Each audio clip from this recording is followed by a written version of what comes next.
Voilà, alors d'abord le stress, c'est quoi? Ben, le stress, c'est ce qu'on appelle un ensemble de réactions que notre organisme va manifester face à une situation extérieure, brutale, éruptive, qui nous déstabilise.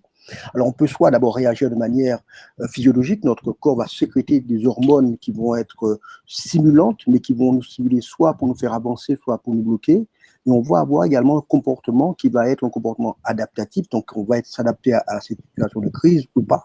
Première chose, d'accord.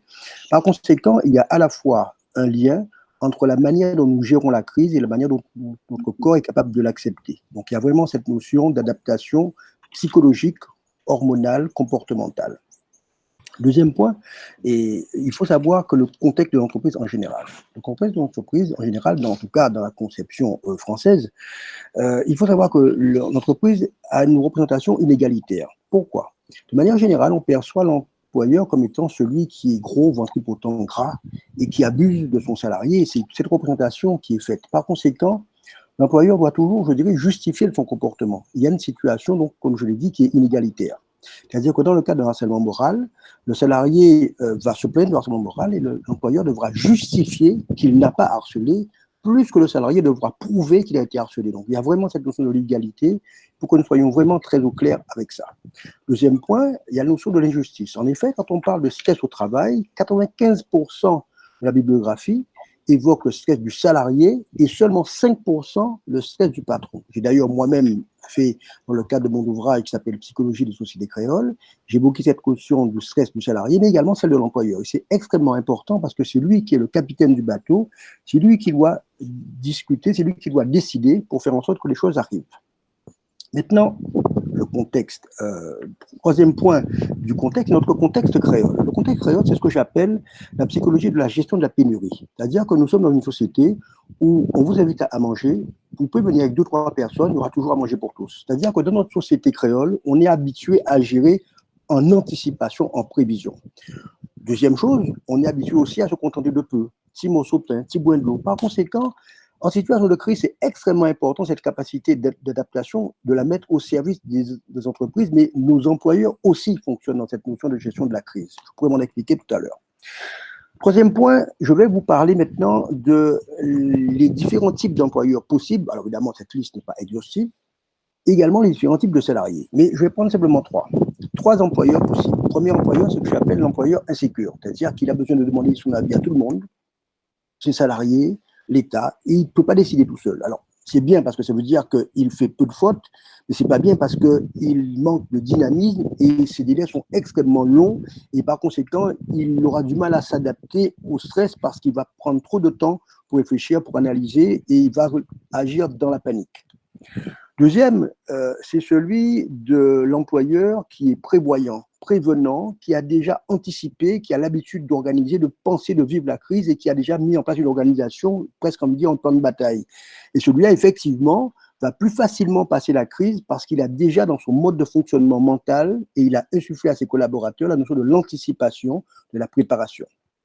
Troisièmement, ce qu'on appelle l'employeur bricoleur, c'est-à-dire que c'est un employeur qui est toujours à la limite de la loi. Il n'est pas vraiment hors la loi, mais il passe son temps à essayer de faire en sorte de ne pas être pris. Comme on dit en créole, ou vrai ou pas vrai. Et cet employeur bricoleur, effectivement, en situation de crise, va continuer à bricoler au détriment de la santé de ses salariés. Par conséquent, le mode de fonctionnement, ça veut dire quoi? Ça veut dire que la crise, en fait, va révéler des fonctionnements, mais ne va pas changer les fonctionnements des employeurs. Et ça, c'est extrêmement important. C'est-à-dire que celui qui est bricoleur va essayer, dans la crise, de bricoler quelque chose sans respect de la loi, parce que c'est comme ça qu'il fonctionne.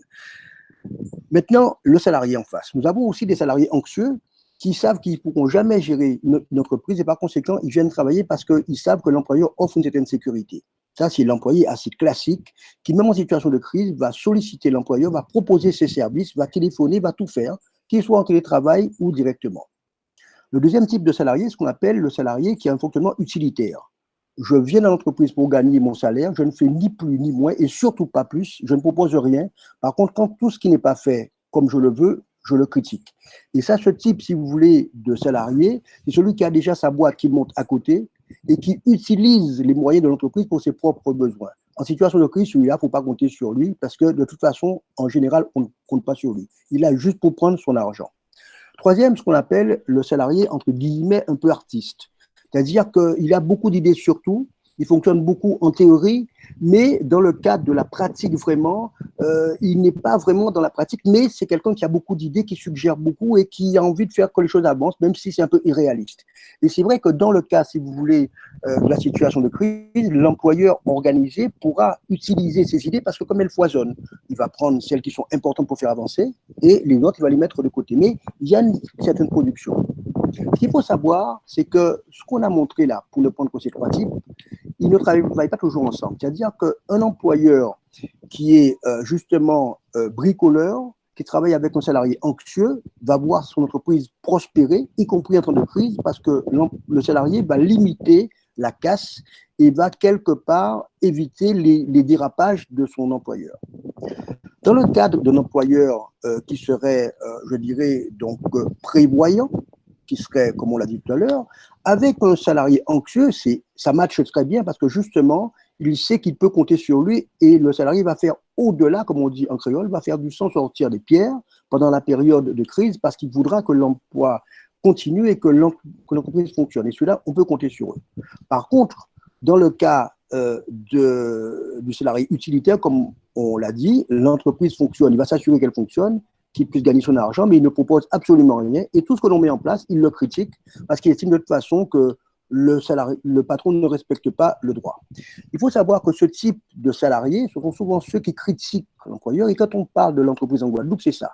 Le patron gras opulent qui exploite le salarié, mais le salarié fait comme ça parce que justement, il faut qu'il cache ce qu'il fait pour lui-même et par conséquent, pour ne pas être pris en défaut, il accuse le patron. On anticipe. Troisième point, dans le cadre du salarié artiste, on l'a dit tout à l'heure, que l'employeur est capable effectivement d'utiliser les moyens que le salarié met à disposition pour passer la crise. Par conséquent, la crise ne change pas fondamentalement les hommes, la crise révèle les personnalités, la crise révèle le type d'employeur, les types d'employés que l'on est, même si nous, psychologues, nous savons déjà effectivement ce qu'il en est. Mais ce qu'il faut savoir, c'est que pendant la crise, qu'est-ce qu'il faut faire? D'abord, je rappelle qu'une crise, c'est un moment inattendu, comme on l'a dit, un moment qui peut déstabiliser ou motiver. C'est-à-dire que je peux avoir le sentiment qu'avec la crise, ben finalement, tout est mort, je ne pourrai rien faire, c'est foutu. Ou alors, mais c'est un nouveau défi. Comment vais-je faire pour faire avancer mon entreprise? Comment vais-je faire pour ne pas tomber? Comment vais-je faire pour ne pas sombrer? Par conséquent, il faut effectivement une notion d'anticipation dans la crise, y compris quand on y est réellement. Autre chose qui me semble être importante, c'est que qu'est-ce que l'on fait? Alors, dans une situation de crise, alors, on pourrait décrire, dans le document que je vous donnerai, on décrira les différentes phases de la crise, mais ce qu'il faut retenir, toute crise apporte une information nouvelle et oblige à se remettre en question. Par conséquent, si on entend cette possibilité, alors on pourra effectivement se remettre en question. Par contre, si la crise intervient chez un sujet anxieux, qu'il est entouré de personnes anxieuses, l'employeur anxieux, à ce moment-là, il doit s'appuyer sur son mentor pour l'aider à ressortir. Mais s'il n'a pas de mentor ou il n'a pas pris soin d'en prendre un, ça risque d'être extrêmement difficile. Maintenant, qu'est-ce qu'on fait dans cette crise Covid-19? Nous, au cabinet EN Consultant, nous avons monté avec le cabinet donc au Cannes un travail de partenariat pour faire en sorte de faire un travail de certification Covid-19. Ça veut dire quoi? Ça veut dire qu'on a une philosophie qui est de se dire que la crise, on ne sait pas combien de temps elle va durer, on ne peut pas rester à l'arrêt et attendre que ça se passe. Par conséquent, les entreprises qui font appel à nous, qui ont le droit d'ouvrir, parce que on ne fait que ce que la loi autorise, c'est-à-dire que je ne peux pas dire à une boîte qu'on va faire un travail de certification alors qu'elle n'est pas censée ouvrir. Donc, toutes les entreprises qui sont censées ouvrir, qui sont autorisées à ouvrir selon les ordonnances du gouvernement, sont capables effectivement, à ce moment-là, de faire ce travail d'anticipation, de prévention. Donc, notre rôle, c'est de travailler sur place avec l'entreprise, de faire un travail d'évaluation, de faire un travail de prospection. Qu'est-ce que l'entreprise a mis en place pour lutter contre la crise et protéger ses salariés? Faire des préconisations sur place pour dire on peut améliorer ça, faire des préconisations secondaires et entendre surtout ce que les salariés proposent pour améliorer la crise. C'est-à-dire que utiliser finalement ce formidable défi pour dire travaillons autrement ensemble, essayons de faire en sorte que chacun se responsabilise, à la fois pour sortir de cette crise, à la fois pour avancer, pour que nous puissions sortir ensemble plus forts de cette situation. Et donc, notre travail est, donc, on l'a dit, de faire un constat, de faire un état des lieux, mais faire un travail de récupération de cette information de sécurité, Covid-19, d'accord, de faire en sorte de définir tous les risques de l'entreprise sur le plan sanitaire, voir ce qui a été mis en place et faire comment baisser ces risques. On baisse ces risques comment? Parce qu'on les forme les salariés, dans le cadre de ce que la loi prévoit, on les forme à gérer la situation de stress liée à la crise, d'accord? On entend leurs préconisations pour se protéger davantage, on observe leur comportement pour voir comment ils peuvent avancer et comment on peut faire mieux. Par conséquent, le but, c'est quoi? C'est qu'une fois qu'on aura passé ce temps de formation, d'écoute, d'échange, on pourra ensuite faire ce qu'on appelle un retour d'expérience pour se dire que finalement cette crise a été difficile, douloureuse, mais on a profité pour se questionner autrement sur notre manière de travailler, on a profité pour réfléchir ensemble différemment, pour nouer d'autres liens et avancer. Mais tout ça, c'est possible effectivement dans notre travail de prévention, dans le cas des entreprises qui l'acceptent, dans le cas des salariés qui jouent le jeu, et nous sommes prêts à jouer le jeu avec vous et on est en train de le faire. C'est quelque chose d'extrêmement passionnant. Voilà, tout ça pour vous dire quoi? Tout ça pour vous dire que la crise, pour nous en tout cas, c'est vraiment une occasion de nous questionner sur notre propre comportement pour faire en sorte d'être plus performants demain, parce que nous avons, je rappelle quand même, qu'on est dans un contexte avec des risques majeurs. Pourquoi? Cyclone, volcan, séisme et tsunami. Par conséquent, on sait que les risques n'interviennent pas seuls de manière isolée. Je rappelle quand même que pour ce qui concerne la France hexagonale, pendant la période de confinement, il y a eu ce qu'on appelle un attentat terroriste. Par conséquent, le risque d'agression persiste alors même qu'il y a un risque sanitaire. Et les risques, si vous voulez, sont communs et sont cumulés. Par conséquent, on ne pourra jamais travailler sur le risque en étant uniquement en termes de réflexion. Il faut qu'on soit en interaction. Et on ne pourra jamais penser le risque si on ne travaille pas ensemble, en interaction, si on ne compte pas sur les modalités, les compétences et les ressources de chacun, qu'on soit employeur, qu'on soit salarié. Par conséquent, la gestion du stress, c'est quoi? C'est le principe du vélo. On avance toujours, on pédale toujours. On s'arrête, bien sûr, pour réfléchir, mais il faut toujours être en mouvement, parce que quand on est en mouvement, ça nous permet d'être vraiment dans un travail d'avancée, on réduit le stress. Dans notre pratique, pour nous, ce qui est important, c'est de faire tout le monde participer. C'est-à-dire que les salariés qui sont en télétravail sont aussi des forces de proposition. C'est-à-dire qu'ils sont informés de ce que l'on fait, ils sont formés également, et par conséquent, tout le monde apporte, je dirais, sa pierre à l'édifice, son grain de riz, pour qu'on puisse mettre ensemble ce sac de riz qui est commun, cette richesse pour tout le monde. Par conséquent, nous avons essayé, en tout cas, à travers cet exposé, de vous présenter ce qu'était le stress, le contexte dans lequel l'entreprise est, en général, particulièrement chez nous, et comment on peut faire pour réagir à cette situation difficile, douloureuse certes, mais qui est finalement pour nous une sorte de nouveau défi. Voilà, mesdames, messieurs, je ne serai pas beaucoup plus long. Je suis prêt à écouter vos questions et entendre bien sûr vos suggestions, parce que ce qui est important, je suis prêt à répondre aux questions sur ce que nous avons mis en place, à la fois pour la gestion du stress, sur le contexte de l'entreprise tel que je l'ai défini, sur la question des risques, sur la question de la crise et sur la question de la gestion de la crise. Voilà, donc je passe la parole à Willy Molia qui va un peu moduler le temps de parole. Alors, il y a Cindy Chéry qui demande les noms et coordonnées des 2 cabinets conseils, s'il vous plaît. Vous pouvez prendre contact avec moi, parce que j'assure la coordination, donc le cabinet EN Consultant, donc Hérol Huissier, 06 90 45 18 10. Une question d'Alex Bicep qui demande quelles sont, selon vous, les premières actions que le chef d'entreprise doit prendre pour lui-même en cette période de crise? Alors, la première, évidemment, c'est ce que prévoit la loi. D'abord, faire un état des lieux, faire le point sur sa trésorerie, faire un point sur ses rentrées d'argent possibles, faire un point sur, sur ce qu'il avait prévu, puisqu'il faut absolument revoir son plan d'action en fonction des moyens financiers, en fonction des moyens humains, en fonction des ressources qu'il possède. Donc, vraiment, faire un état des lieux, c'est la priorité.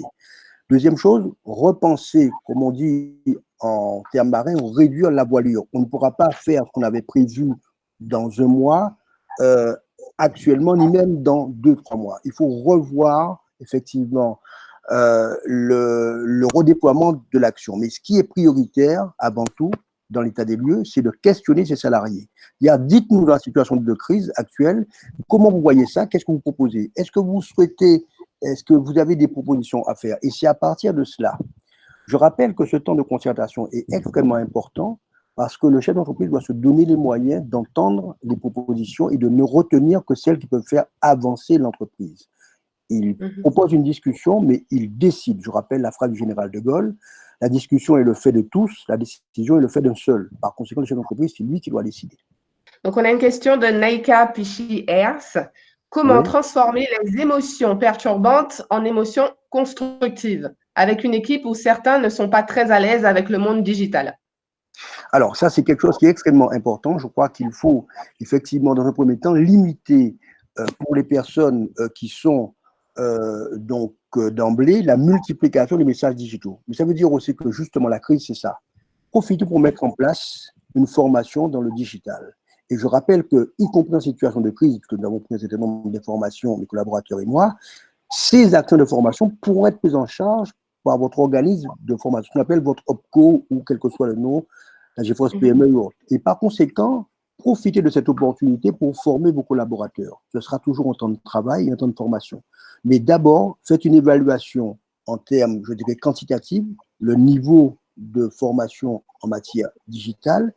Faites aussi l'évaluation qualitative, ce que les salariés sont prêts à faire par rapport à cette situation, les moyens qu'ils doivent se donner et qu'ils veulent se donner, et ensuite mettre en place les plans de formation dans le cadre du digital. Donc, saisir cette opportunité. On a une question de Karine Lamby. Alors, à quel moment parler de l'après avec nos collaborateurs? Donc, c'est un levier de mobilisation et de motivation a priori. Tout à fait. Alors, je rappelle un peu pour la question de la crise, alors je n'ai pas développé ici, on a premièrement ce qu'on appelle une période d'incubation.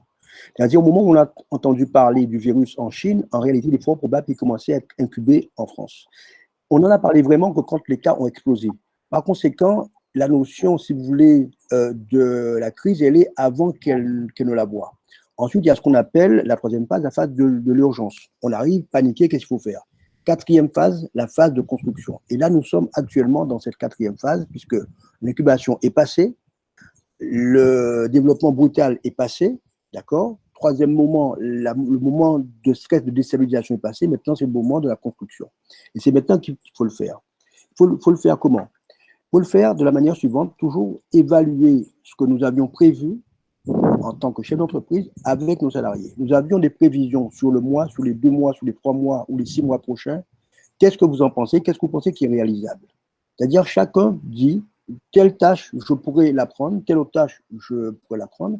Tout dépend du fait que vous ayez, comme on dit, des salariés anxieux, prêts à vouloir travailler, ou d'autres qui sont là juste de manière utilitaire. Et que vous-même, vous êtes aussi en état d'être sur le terrain, de discuter avec vos collaborateurs. Parce que c'est important que vous soyez sur le terrain. Si vous êtes, je dirais, derrière votre écran et que vous donnez des ordres, ça ne peut pas marcher. Donc, par conséquent, il faut être sur le terrain, il faut échanger donc avec eux, demander l'avis de chacun.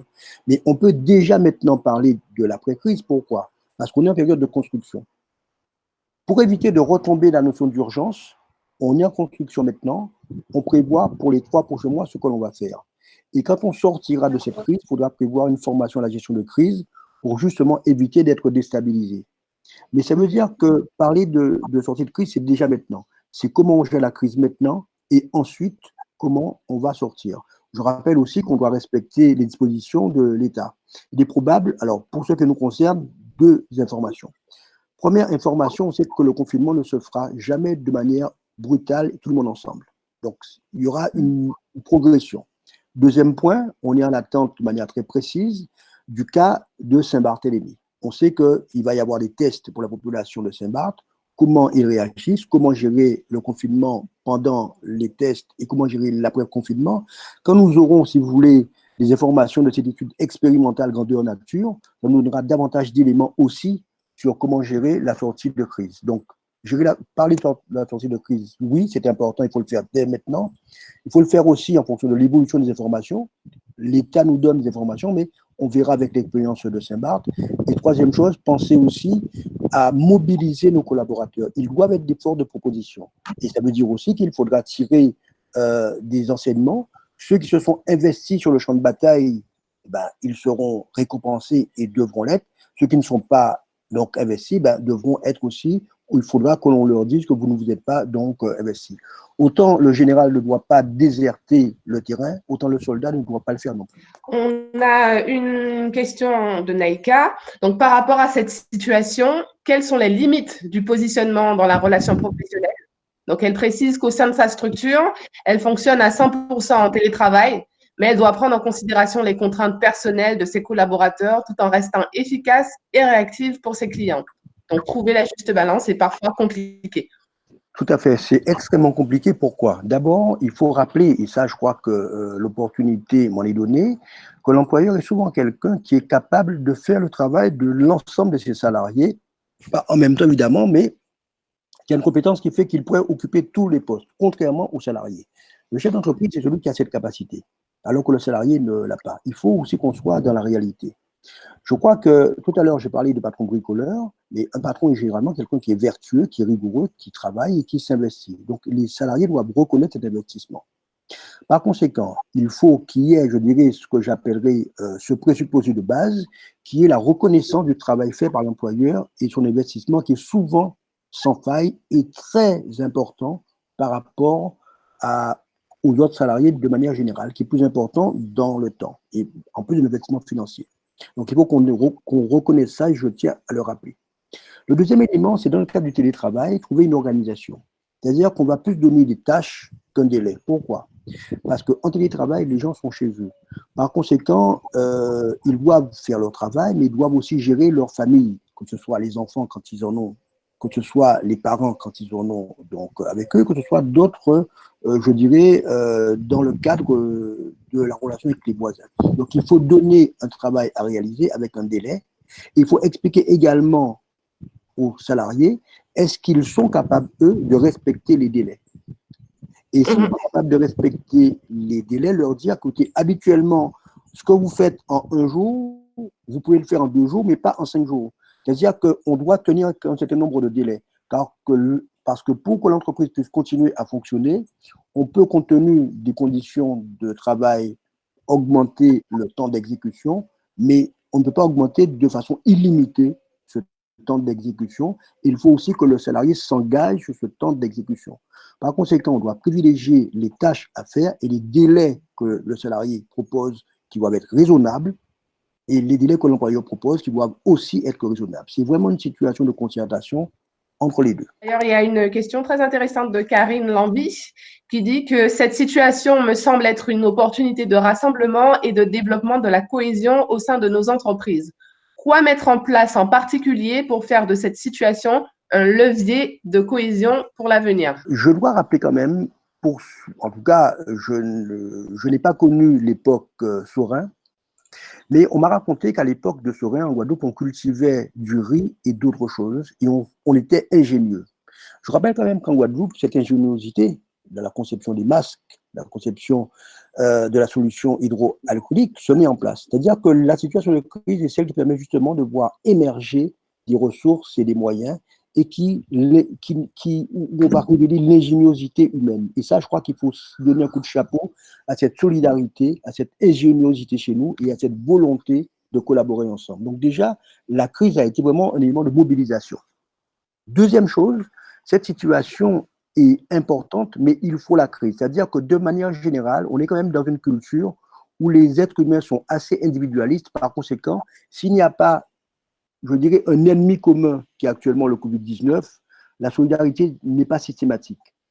Par contre, on peut, pour reprendre la question qui a été posée, créer une solidarité en vue d'un objectif commun. C'est-à-dire qu'on va, avec ses collaborateurs, décider que voilà, par rapport à une situation de crise, quels moyens on va mettre en place pour gérer la sortie et gérer la prochaine crise éventuelle.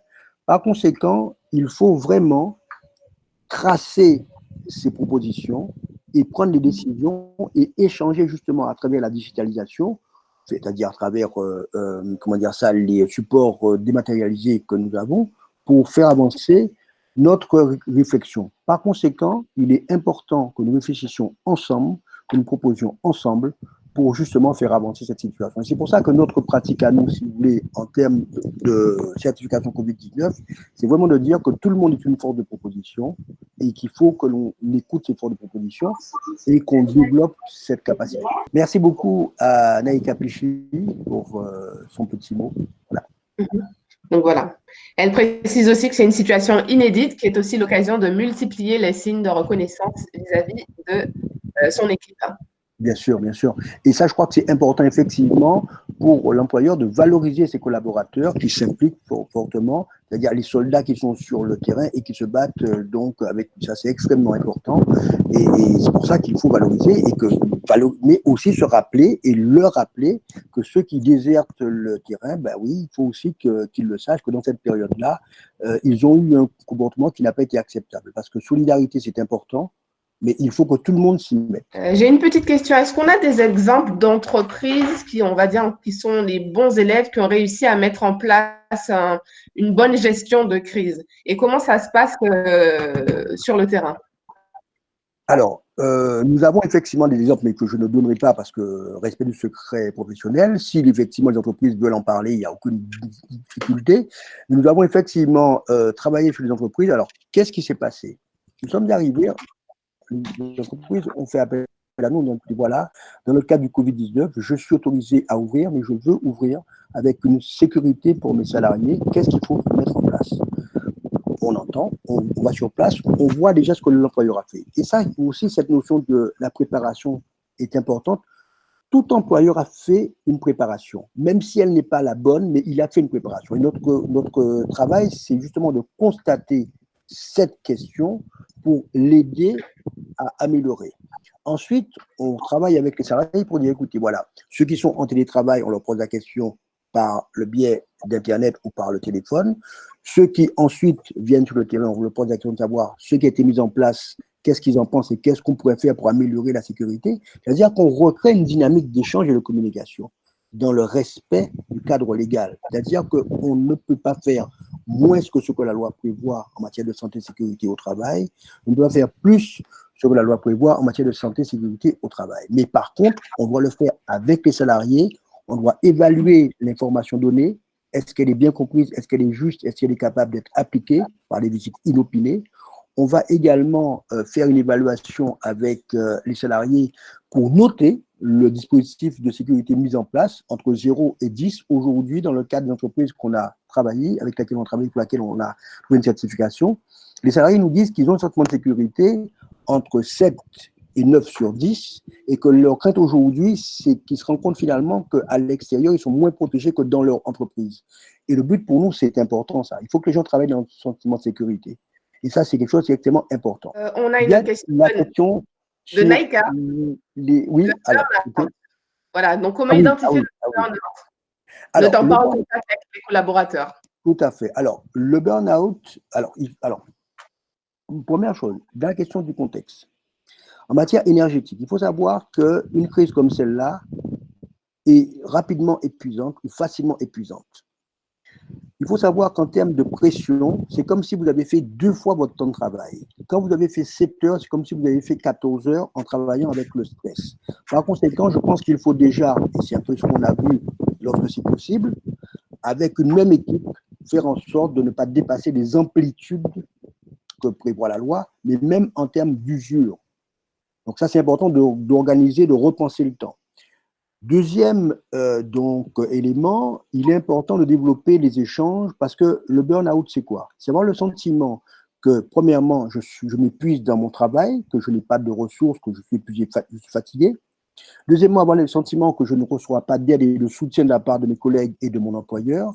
Et troisièmement, de faire en sorte d'avoir le sentiment que mon avenir, finalement, il est nul, je n'ai pas de capacité d'évolution et de progrès.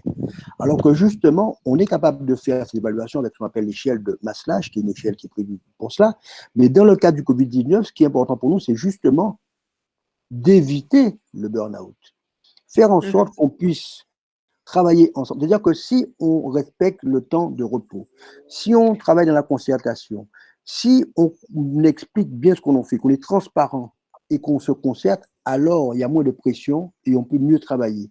Et paradoxalement, justement, on se rend compte que quand les conditions de sécurité sont optimales, malgré le Covid, les gens travaillent avec plus de sérénité. Autrement dit, ce qui crée le stress, ce n'est pas forcément le Covid, c'est l'organisation qu'on a mise en place pour lutter contre le Covid. Et ça, c'est extrêmement important. Donc, maintenant, on peut évaluer le burn-out parce que les gens le disent. S'ils sont fatigués, ils sont épuisés, on peut l'évaluer avec l'échelle de Maslach, d'accord, c'est une possibilité. La troisième chose, c'est que nous, notre but, c'est de l'éviter, en fait. C'est pas tellement de le constater, mais tout faire en sorte pour l'éviter, comme je l'ai dit tout à l'heure. Voilà, bon, Philippe Hippomen qui dit quel sera l'avis de M. Nuitier, donc votre avis sur l'implémentation d'outils RPS. D'accord. Alors, nous sommes en train, effectivement, dans le cadre de notre évaluation, on prend en compte plusieurs choses. Première chose, ce que la loi dit dans le cadre de la protection, de la sécurité, et qu'est-ce qu'on met en place.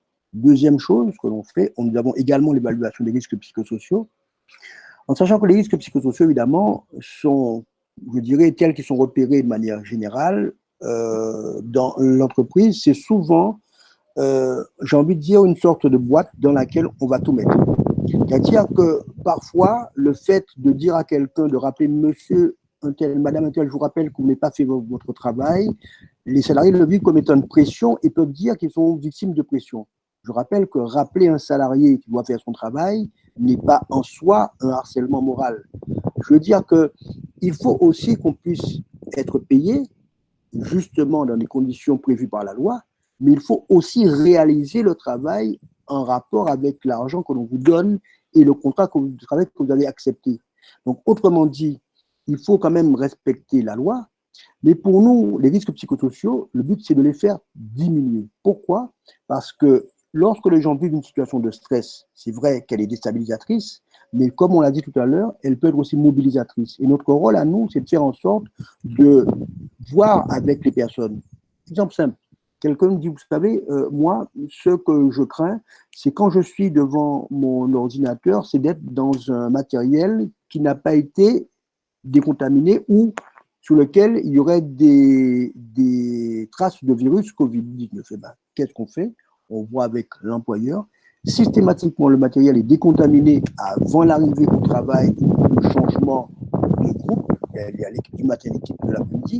Mais on forme aussi les salariés à la manière de décontaminer eux-mêmes leur matériel. Par conséquent, si j'ai un doute, je vais le faire et je sais comment faire en sécurité.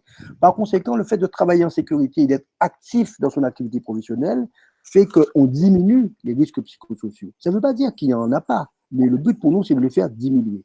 Et c'est en ce sens que la crise est un défi, parce que je pense que les risques aussi sont, on a beaucoup évoqué ça, parce qu'on n'a pas souvent impliqué les salariés dans le travail, on ne les a pas souvent responsabilisés, et par conséquent, plus on forme, plus on informe, plus on équipe les gens avec les moyens, plus on entend leurs propositions, plus on leur laisse la possibilité de travailler et de proposer, plus alors on réduit les risques psychosociaux. Alors, on a une question de Catherine Gustave Berlet. Donc, que faire quand on identifie un collaborateur en phase de quasi-dépression eu égard à la situation actuelle? Alors, il faut savoir que la question de la dépression est un facteur qui est d'origine multiple. C'est-à-dire qu'il est très rare qu'un salarié soit déprimé uniquement du fait du travail en entreprise. Il est vrai qu'en situation Covid-19, quand on n'est pas informé, on a le sentiment que l'entreprise est un foyer d'infection et que le fait d'y rentrer, on va se retrouver happé par un Covid-19. Alors que dans le même temps, on va faire la bise à son voisin qui est probablement infecté. Par conséquent, il y a une sorte de spontanéité avec les proches et une méfiance avec l'employeur. Il faut rappeler qu'aujourd'hui, comme on ne sait pas qui peut être infecté ou pas, sauf ceux qui sont hospitaliers évidemment, il faut avoir un comportement de distance avec tout le monde. Dans votre propre famille, vous êtes dans votre univers personnel à vous, évidemment, il n'y a pas de distance. Mais dès que vous sortez de cet univers, même pour aller chez votre voisin, même si votre voisin c'est votre frère ou votre soeur, il y a cette distance à maintenir. Donc, par conséquent, se rappeler que la crainte liée à la situation de stress, d'accord, liée au travail, peut être d'origine autre que le travail. Deuxième élément, lorsqu'il y a effectivement un travail, le sentiment qu'on a un salarié qui est en dépression, la première chose à faire, c'est lui conseiller effectivement d'appeler la plateforme mise en place par l'ARS.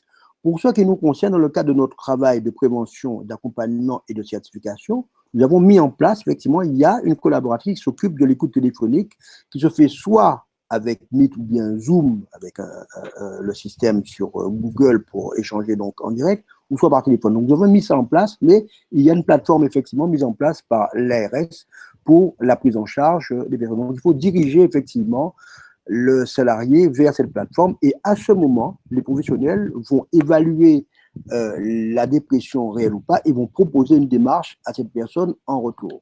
D'accord? Donc, dès qu'on a une suspicion, proposer de se diriger vers la plateforme. Si nécessaire, s'il faut appeler avec le salarié.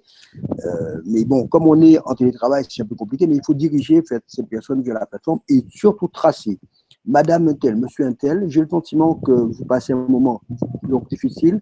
Je vous demande de bien vouloir prendre contact avec la plateforme et me tenir informé. C'est-à-dire, il faut tracer tout ça. Pourquoi? Parce que dans 6 mois, dans 1 an, on sera loin de tout ça. On aura oublié ce qui a été fait. Donc, l'employeur a l'obligation de prendre ses précautions pour protéger ses salariés et également pour pouvoir manifester, montrer, justifier des actions qu'il aura réalisées. Je profite d'ailleurs pour faire un autre point. Dans le cadre du travail que l'on fait, on rappelle qu'il est prévu dans le cadre du respect de la liberté des personnes une procédure Covid. C'est-à-dire que quand quelqu'un est probablement infecté par le virus ou qu'elle le soupçonne, il doit y avoir nécessairement un contact avec le chef d'entreprise quand c'est une entreprise petite ou avec les responsables des ressources humaines qui va accompagner la personne vers la démarche, c'est-à-dire la première chose, c'est de rester à son domicile, de prendre contact avec son médecin traitant. Ensuite, lorsque son état se dégrade, effectivement, appeler le 15. Pourquoi appeler le 15 quand l'état se dégrade? Si vous arrivez avec une suspicion de Covid-19 mais que vous n'avez pas le Covid-19 et que vous vous rendez à l'hôpital, vous prenez le risque de l'attraper parce que là, c'est un lieu où on sait que les gens sont infectés. Par conséquent, il ne faut pas aller à l'hôpital, rester chez vous. C'est-à-dire que le service de ressources humaines, en tout cas dans le cadre de notre procédure, c'est exactement quelles mesures, quelle démarche faire. Et l'ARS aussi, à travers la plateforme, va vous rappeler si vous avez un doute pour savoir comment faire pour la prise en charge de vos collaborateurs qui sont potentiellement identifiés comme pouvant avoir été infectés. Et alors, il y a un petit partage d'expérience de Karine Lamby qui dit que garder un contact le plus souvent possible avec l'équipe dans son ensemble et individuel avec chaque collaborateur. Donc, parler de sujets non professionnels comme des recettes, des blagues, des séries ou films, etc. Ce qui est important, je pense, qui est extrêmement important, c'est de garder. Alors, vous savez, comme j'ai dit en préambule, le stress entraîne chez nous une réaction hormonale et un comportement, et que les deux finalement agissent ensemble. Si je réagis bien, je me sens bien, automatiquement du point de vue hormonal, je vais sécréter des hormones qui vont me faire du bien, des hormones de plaisir. Donc, par conséquent, plus on va bien, plus on agit de manière satisfaisante et qui nous fait plaisir, plus on va être bien. Premier point. Deuxième point, l'échange et le partage. Il est important, effectivement, de partager pour ne pas rester enfermé dans sa bulle, ne pas rester dans une situation de stress et de tension, une situation d'inquiétude, mais au contraire, partager avec les autres. Donc, c'est extrêmement important. Donc, les blagues, d'ailleurs, pour ceux qui suivent mon site Facebook, effectivement, enfin, ma page Facebook plutôt, on donne effectivement un certain nombre d'informations, mais aussi on fait des blagues, des plaisanteries, que c'est important d'être sérieux, mais de ne pas se prendre au sérieux. Savoir plaisanter, savoir échanger, c'est extrêmement important. Donc oui, et puis garder le lien avec nos proches. C'est-à-dire que vous ne pourrez pas aller voir vos parents, mais appelez-les, téléphonez-leur, prenez de leurs nouvelles. C'est extrêmement important parce que ce soutien, cette solidarité, comme on dit, c'est l'un à l'autre. Donc c'est important que nous gardions cette solidarité. Donc Philippe Hippomen qui est preneur des références d'outils digitaux RPS autres que celui de l'INRS ou des ARACT. Oui. Alors, mais ceci dit, ces outils sont déjà des outils de base, d'accord? Bon. Maintenant, ce qui est important, c'est surtout quelle démarche on va mettre en place pour améliorer l'état d'échange, de communication, d'information, de collaboration dans l'entreprise. Ces outils sont des outils de base, effectivement, que nous utilisons, mais le but pour nous, ce n'est pas tellement l'outil, c'est quelle stratégie on met en place.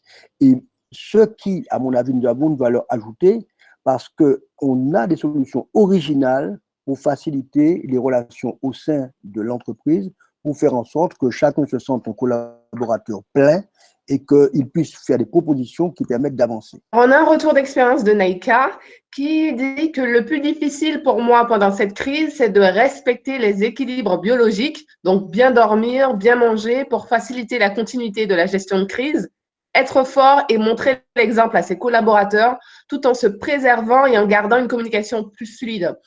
Et puis, tout le monde a peur pour sa finance, donc personne ne refuse démission. Donc, le souci, c'est qu'on travaille 10 fois plus avec les enfants à la maison et les tâches qui se cumulent. C'est tellement vrai. Tout à fait.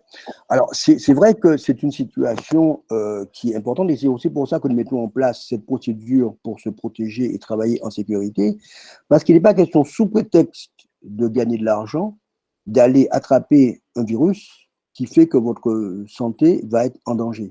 Je veux dire, comme on dit, en créole, il ne faut pas sur cela coûter nous picher des poissons là. C'est-à-dire que donc, prendre en compte effectivement le fait qu'il faut gagner sa vie, parce qu'il est nécessaire de gagner sa vie, mais il faut le faire de manière sécurisée. Alors, la question du rythme biologique, quelque part, j'ai presque envie de dire, il faut se reposer, contrairement à, enfin, être plus encore que d'habitude à l'écoute de son corps. Se reposer quand on est fatigué et pas attendre le soir. Si on est fatigué, il est 10 heures, ben, on va faire une sieste à 10 heures. Pourquoi? Parce que je disais tout à l'heure qu'il est épuisant de travailler en temps de stress, on va nécessiter de réduire le temps de travail pour être efficace. Et je pense que ça, c'est important d'écouter davantage notre corps qu'on ne le fait auparavant. Deuxièmement, c'est aussi un aspect positif parce que quand on sait les jours, on compte les jours. Or, pour l'instant, il faut vivre les jours sans les compter. Parce que chaque fois que l'on les compte, on a ce qui est arrivé il y a 3 jours. On avait dit initialement 15 jours de confinement et ensuite, nous avons dit, enfin, les autorités ont dit, c'est prolongé. Sauf que les gens ont entendu d'emblée 15 jours. Et au bout de 15 jours, on a vu que le confinement se relâchait dans la rue, les gens circulent, les voitures. Mais oui, que justement, ce sont des gens qui ont compté les jours. Alors que quand on avance au jour le jour, justement, contrairement à ce qu'on fait habituellement, eh ben, ça peut être samedi, dimanche, mais l'important, c'est que les jours se fassent. Chaque jour, il y aura des choses à faire. Il faut planifier les choses chaque jour. Pareil, d'ailleurs, quand on parle de travail avec les enfants, c'est vrai que c'est épuisant, mais il faut aussi planifier du lundi au dimanche. C'est-à-dire que c'est pas lundi au vendredi, on travaille samedi, dimanche, on se repose, mais non. Parce que samedi, dimanche, si on se repose, ça veut dire qu'on aura envie de sortir, d'aller sur la plage. Non. Revoir le planning du lundi au dimanche, travail, pause à la maison, c'est-à-dire que le jeu à la maison, le jeu sur un support ludique va remplacer la sortie à l'extérieur. Donc, reprogrammer, replanifier, repenser le temps de travail et le temps de repos. Ok, donc il y a aussi un partage d'expérience de Catherine Gustave-Barlet qui Oui. dit que pour garder le contact avec ses collaborateurs, elle échange quotidiennement avec eux dans le groupe WhatsApp de l'entreprise. Elle échange aussi en privé avec eux par WhatsApp et par appel téléphonique. Et qu'elle en fait de même avec les intérimaires. Ils apprécient énormément. Bien sûr, bien sûr. Vous savez, toute situation de crise, plus encore celle-là, dès qu'une situation met en danger notre vie, notre existence, elle entraîne nécessairement chez nous, ou obligatoirement, enfin forcément, une crainte d'être seul, d'être isolé et de mourir tout seul. Vous savez, le plus grand drame aujourd'hui avec le Covid-19, c'est quoi? C'est de voir ces personnes qui meurent et qui n'ont même pas leur famille pour les accompagner à l'enterrement. Alors évidemment, elles-mêmes n'en sont pas conscientes puisqu'elles sont mortes. Mais pour les parents, c'est vraiment, et je crois que nous aurons, nous, psychologues, à gérer cette question de l'après-Covid. L'une des questions que nous avons déjà prévu de traiter, c'est la question du deuil différé. C'est-à-dire comme quand quelqu'un meurt dans un accident d'avion, pas tout à fait pareil, mais enfin, la notion qu'on n'a pas pu voir le corps et on n'a pas pu voir effectivement participer à l'enterrement. Alors, on a vu qu'il y a déjà une organisation qui s'est faite, je crois que c'est dans l'ouest de la France, où on a organisé quand même la possibilité de nombre limité, ou en tout cas la possibilité de voir la personne morte dans les conditions de protection, mais c'est vrai que ça, c'est une douleur extrêmement importante. Donc, éviter la solitude, garder le lien par WhatsApp. Donc, WhatsApp, pourquoi? Solidarité hiérarchique, l'employeur est solidaire avec les salariés, solidarité horizontale, les salariés entre eux se soutiennent et d'autres liens se nouent. C'est pour ça que je disais que vraiment, on est dans une opportunité de nouer d'autres liens. Et on verra qu'après la crise, des gens qui initialement étaient assez indifférents les uns aux autres vont nouer des liens entre eux et après la crise vont se retrouver en situation de lien. Comme aussi, les gens qui espéraient le soutien d'un certain nombre d'amis avant la crise vont se rendre compte qu'ils n'ont pas eu reçu ce soutien durant la crise et qu'ils ont dû trouver d'autres personnes avec lesquelles faire du lien. C'est vrai qu'on parle de lien, de nécessité de garder le lien, mais est-ce qu'aussi il n'est pas nécessaire de couper le lien, de permettre, surtout dans cette situation très anxiogène, de faire le pont le week-end, de pouvoir évacuer? Parce que, comme vous l'avez dit tout à l'heure, en situation de crise, on a l'impression énergétiquement d'avoir donné 2 fois plus. La première chose, c'est qu'il faut essayer de faire un tri de l'information. Première chose, réduire le temps qu'on passe devant la télé. Évidemment, je sais que c'est difficile. Ou alors, si on doit augmenter, parce que dans la mesure où on a moins d'activité, automatiquement, on est plus tenté de regarder la télévision. À ce moment-là, suivons, entre guillemets, tout n'importe quoi, une série, un dessin animé, un truc qui va nous relaxer, mais pas quelque chose, pas une information en chaîne continue où on va stresser pendant 5 heures assis devant sa télévision. Enfin, j'exagère peut-être 5 heures, mais enfin, je veux dire par là que il faut vraiment réduire toutes les informations nociceptives, c'est-à-dire celles qui vont nous faire souffrir, plutôt qu'être dans une situation où on va être dans une situation qui vont augmenter notre stress. Donc, chercher à réduire notre stress par notre activité personnelle. Deuxième chose, trouver, comme on l'a dit tout à l'heure, des divertissements pour faire en sorte d'oublier au moins quelques instants le poids, le stress de cette situation liée au Covid-19. C'est vrai que la peur est permanente et si on arrive à couper de manière régulière avec cette peur et cette pression, alors on se sentira mieux. Il y a une petite réaction de Naïka qui dit: quand on est hyperactif, on connaît rarement la fatigue. C'est vrai, c'est vrai. C'est vrai que quand on est hyperactif, l'avantage, c'est qu'on est dans l'ingéniosité, donc on est toujours en train de penser, de repenser, de s'adapter, d'avancer, donc en soi, c'est une très très bonne chose. Mais quand on est hyperactif, on souffre d'être enfermé. Donc par conséquent, il faut réorganiser son hyperactivité en multipliant les activités au sein du domicile plutôt que d'aller faire 3 heures donc, de footing comme on aurait pu le faire donc, habituellement. Mais c'est vrai qu'effectivement, il faut retrouver une organisation de son travail. Il y a une question de Cégère Gédéon qui Oui. disait: donc, le retour à l'activité pourrait réactiver cette crainte du contact. Comment aider les salariés à conserver une attitude positive face à cette notion de distanciation? Alors, effectivement, c'est une question qui est extrêmement importante et nous l'avons constaté sur le terrain. On est dans une société où il faut nous bonner, il faut nous manier, et c'est vrai que ça, c'est difficile parce que les gens ont le sentiment que s'ils ne se touchent pas, c'est qu'ils ne s'aiment pas. S'ils ne s'embrassent pas, c'est qu'ils ne s'aiment pas. Et c'est vrai que ça, c'est quelque chose qui est important et c'est un défi, effectivement, que nous avons eu à relever sur le terrain dans les entreprises. Et nous avons travaillé sur ça en disant, mais c'est l'une des réponses, ce n'est pas la seule. Si l'un aime l'autre, prend soin l'un à l'autre. C'est-à-dire que c'est vraiment cette idée que finalement, je prends la distance avec toi, mais ça n'est pas parce que je ne t'aime pas, c'est parce que je veux prendre soin de toi. C'est-à-dire expliquer finalement qu'on va prendre soin de l'autre en prenant la distance et non pas en manifestant physiquement la notion du lien. Et c'est vrai que c'est une autre manière de penser, mais il faut le préciser. C'est extrêmement important, il faut le préciser. Pourquoi? Parce que quand on ne dit pas aux gens qu'on prend nos distances, mais qu'on les protège, ils ont le sentiment que l'on les rejette. Et c'est important que l'on puisse dire ça. Nous sommes amis, c'est vrai, nous sommes parents, c'est vrai, mais il faut effectivement prendre des distances. Pour ceux qui me concernent, en dehors de ma famille au domicile, le reste de ma famille, j'ai des contacts donc, avec eux par téléphone, mais je ne vais pas les voir parce que travaillant sur le terrain, j'ai un risque effectivement de leur transmettre le virus, donc je suis obligé de couper pour l'instant les relations physiques avec eux, mais justement, nous échangeons par téléphone.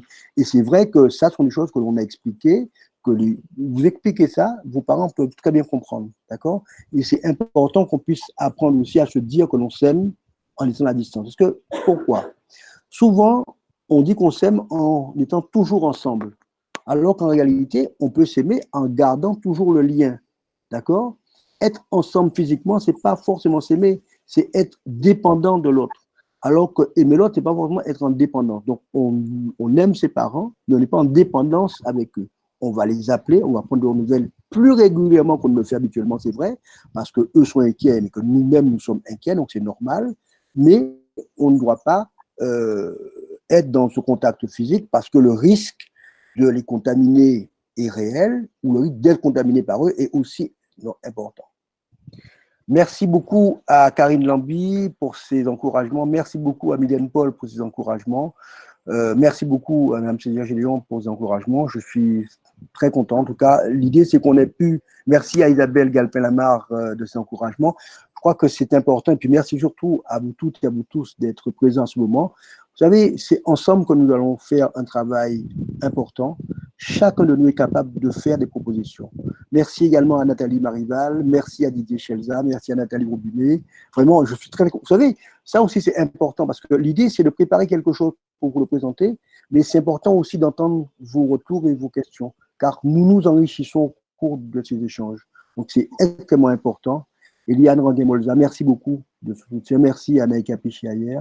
Merci aussi à monsieur, madame Biguet, je ne sais pas si c'est monsieur ou une dame. Merci beaucoup pour le soutien. Vraiment, nous sommes très, très contents.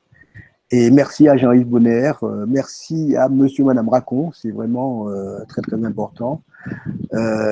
Meetup, merci à merci à mes amis de l'Arawak. Merci, c'est très bien. Je sais que vous faites un travail très, très important pour la population, pour la prise en charge. Et je salue également le travail qui est réalisé par l'équipe de l'Arawak. Donc, travail réalisé par les docteurs Corinne et Pierre Saint-Plus.